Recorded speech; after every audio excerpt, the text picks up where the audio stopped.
پھیل جائیں گی جو ان سے پہلے لوگوں میں نہیں پائی جاتی تھی۔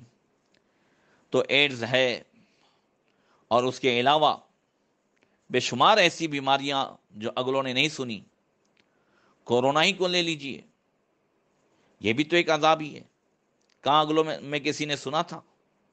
اس کے علاوہ سوائن فلو نے فلاں فلو فلاں فلو، ایسی ایسی بیماریاں انسانوں میں اور جانوروں میں جو آج ہم دیکھ رہے ہیں، اس کے جو ہے کارنوں میں سے، اس کے اسباب میں سے ایک سبب زناکاری کا عام ہو جانا بھی ہے، بے حیائی کے کام کا عام ہو جانا ہے۔ کالجوں میں بے حیائی اتنی عام ہو گئی ہے، اور ایسے ہی دوسرے سارے معاملات میں، مزارات میں دیکھ لو، دوسرے اس میں دیکھ لو، ہر چیز میں بے حیائی اتنی عام ہو گئی ہے کہ اب اسے لوگوں نے بے حیائی کا نام دینا ہی چھوڑ دیا ہے، بے حیائی سمجھنا ہی چھوڑ دیا ہے۔ اسی وجہ سے دنیا میں ہم طرح طرح کی پریشانیوں میں مبتلا ہیں۔ ذرا آخرت کی عذاب کی طرف بھی توجہ دیں۔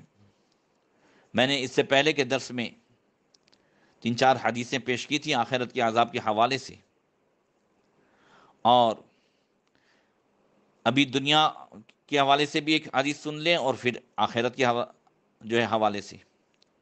حضرت میمونہ رضی اللہ تعالی عنہا سے نبی کریم صلی اللہ علیہ وسلم نے ارشاد فرمایا: لا تزال امتی بخیر ما لم یفش فیہم ولد الزنا فاذا فشا فیہم ولد الزنا فاوشک ان یعمہم اللہ بعذاب۔ میری امت اس وقت تک برابر خیر میں رہے گی جب تک ان میں حرام اولاد کی کثرت نہ ہو، اور جب ان میں حرام اولاد کی کثرت ہو جائے گی تو ان قریب اللہ تعالیٰ انہیں عمومی عذاب میں مبتلا کر دے گا۔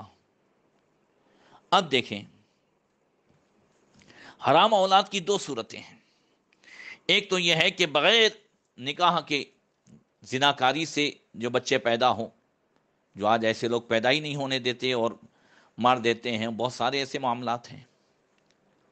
اور دوسرا سبب ہے کہ دھڑا دھڑ 3 طلاق دینے کے بعد بغیر حلال لے کے اسے بٹھا لینا، اور پھر اسے مستری کرنا، اور پھر اس سے جو بچے پیدا ہوں، یہ سب بھی جو ہے ولد الزنا ہے، جو آج یہ چیزیں بھی عام ہے۔ اور اس کی وجہ سے طرح طرح کی پریشانیاں اور طرح طرح کے عذاب آ رہے ہیں۔ اسی طریقے سے نبی کریم صلی اللہ تعالی وسلم نے ارشاد فرمایا کہ یہ حدیث تو حقیقت میں شراب پینے والوں کے حوالے سے ہے، مگر اسی میں زانی و زانیہ کا بھی عذاب موجود ہے۔ فرمایا کہ شراب پینے والوں کو جو ہے نہر غوطہ سے پانی پلایا جائے گا، اور یہ نہر غوطہ کیا ہے؟ نہر یجری من فروج المؤمسات یؤذی اہل النار ریح فروجہم۔ یہ ایسی نہر ہے جو زناکار عورتوں کی شرمگاہوں سے نکلی ہے، جن کی شرمگاہوں کی بدبو خود جہنم والوں کے لیے بھی تکلیف کا سبب ہوگی۔ یہ دنیا و آخرت کے عذاب کا سبب ہے۔ اسی وجہ سے اگر ہمارے اسلاف میں، صحابہ کرام میں، صحابیات میں اگر نفس کی وجہ سے کسی سے ایسا گناہ ہو جاتا تو وہ آخرت کی عذاب سے بچنے کے لیے اس کی دنیا کی سزا کو اپنے اوپر لینا پسند کرتے تھے۔ صحابہ کرام رضوان اللہ تعالی علیہم مجمعین میں یہ چیز دیکھیں، آپ اندازہ لگائیں کہ وہ آخرت کے عذاب سے کتنا ڈرتے تھے۔